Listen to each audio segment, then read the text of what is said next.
Hey everyone, happy Friday. Hope you're having a great week. So I wanted to show you a couple things in the opportunities area that maybe you have, maybe you don't have, and give you some ideas of things that we can do. So by default, in the opportunities area now, for new clients, we have two separate pipelines.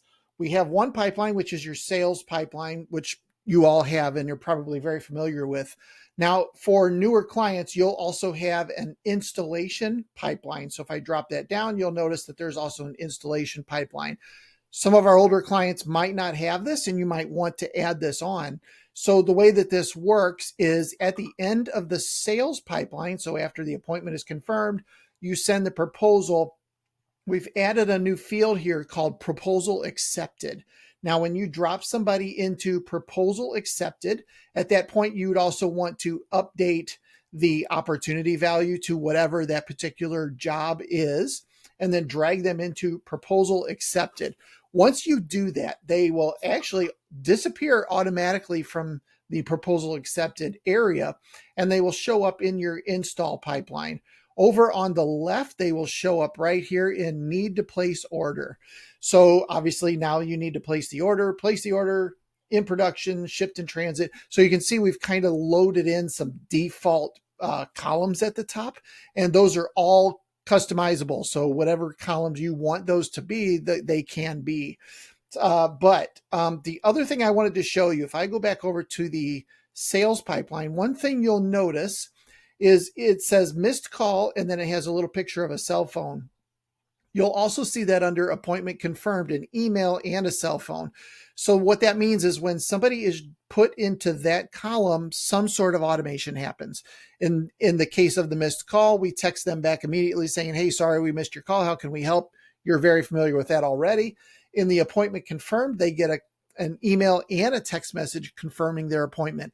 These are loaded in by default for every customer, every one of our clients. Now, there are a lot of other things we can do here. We can automate a lot of these different stages that when you move somebody into a specific stage, something happens, right?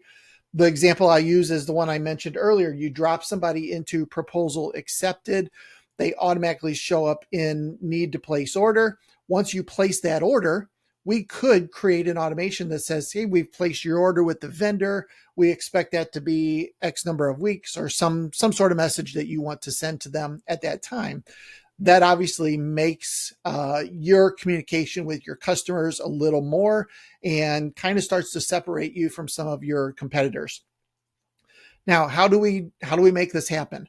So on the left in marketing, if you click on marketing, and then at the top, you'll see one that says templates snippets. If you click on that, you'll see that there are a whole bunch of what we're calling snippets already preloaded for you. And you'll see hi, contact first name. That's the customer's name. Great news, your order's been placed, blah, blah, blah. Now, these are the default entries that we put in. And then what you can do if you want is you can go into these and click the edit button and change them to be a little bit more personal, however you want to have that happen. Obviously, there are some variables in here that we'd prefer you didn't touch just so they don't get broken. But you're welcome to edit these. The other thing I'll show you here is on the right, it says type. So if there is an email and a text going out, you'll have to make sure under type that you're looking at which kind those are. And if there's something like order placed where we can do both, if you want us to do both, we can. You'll just need to make sure that you edit both of those individually to be similar or matching. So the last piece to this is just to let us know, hey, I would really like to get the order placed automations turned on.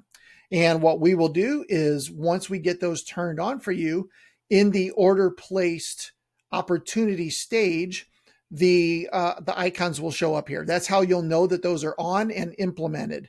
They'll be either the email or the cell phone or both, if you want both. Now, one other thing that I haven't mentioned here is that we can also do something called voicemail drops. So if you've ever had your phone and all of a sudden it says there's a voicemail and you don't remember it ever ringing, that's a voicemail drop. We can do that for your customers. So the way we would do that is you would record a message. Hey, this is John from ABC Blinds. Just wanted to let you know we just placed your order with our vendor, and we'll be updating you both via email and text. Watch for that notification shortly. So we could actually then take that recording, and every time you drop somebody into order placed, make that voicemail drop happen. So we could certainly do that. Now, in the case of the voicemail drops, it only works if the customer has given you a cell phone number. If they've given you a landline number, it won't work. But for the most part, people are giving out cell phone numbers nowadays. So those are some big changes in the opportunity stages. If you want some of these implemented, your first step really is to go to the marketing snippets, make sure they are the way you want them, and then just let us know which ones you want turned on, and let us know if you want email, text, voicemail, or all three, or some variation thereof, and we'll get that done for you. If you do want the voicemail version, you'll have to create that recording for us and get that to us as well. Hope you have a great weekend. Thanks so much. Watch for more updates.